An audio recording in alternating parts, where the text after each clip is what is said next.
It is a matter of deep satisfaction to us that the Sri Lanka government's position was endorsed by 31 out of the 45 countries that participated in the interactive dialogue on Sri Lanka. I presented to them 5 basic points. The first of these is, look at the contemporary world today. Look at the problems in some parts of the world, on the cusp of a major war. In that situation, this focus on Sri Lanka, is this balanced? Is this proportionate?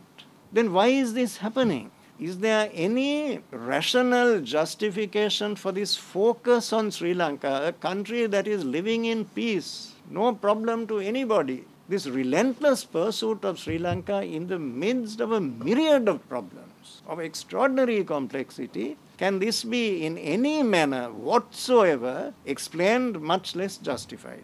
The second is, now this oral update was about an examination of the report that was submitted to the Human Rights Council by the United Nations High Commissioner for Human Rights. When you read the report, it is obvious that 80-85% of its contents have to do with internal Sri Lankan issues. So, is there any acceptable basis for probing with this degree of intensity what are admittedly internal affairs of Sri Lanka? The third point is clear discrimination here. There is an inquisition in respect of Sri Lanka. And why only Sri Lanka? So if the Human Rights Council were now to take it upon itself to go into the internal affairs of countries that are members of the United Nations system, where would it all end? And if they are not prepared to do it for other countries, why single out Sri Lanka? It is discriminatory.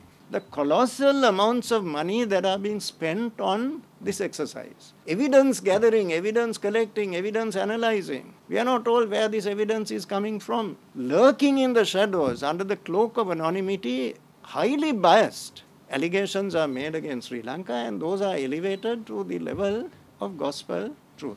Millions of dollars are being expended on this exercise in a situation where half the population of the world are struggling for access to life-saving vaccines.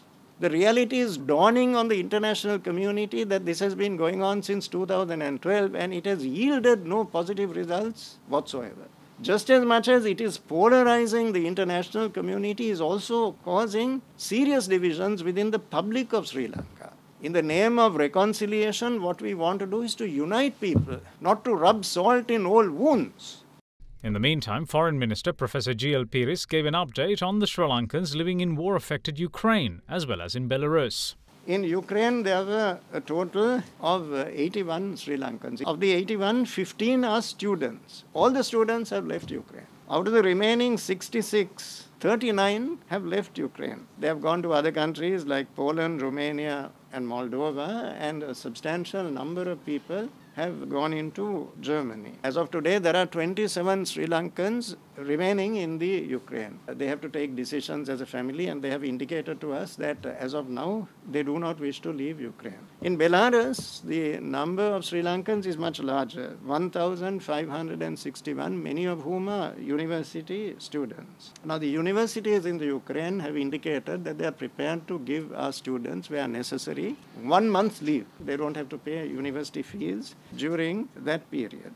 Our embassy in Moscow has made it clear that any assistance that is required by these students to obtain visas in order to enter Russia, our embassy will render every possible assistance.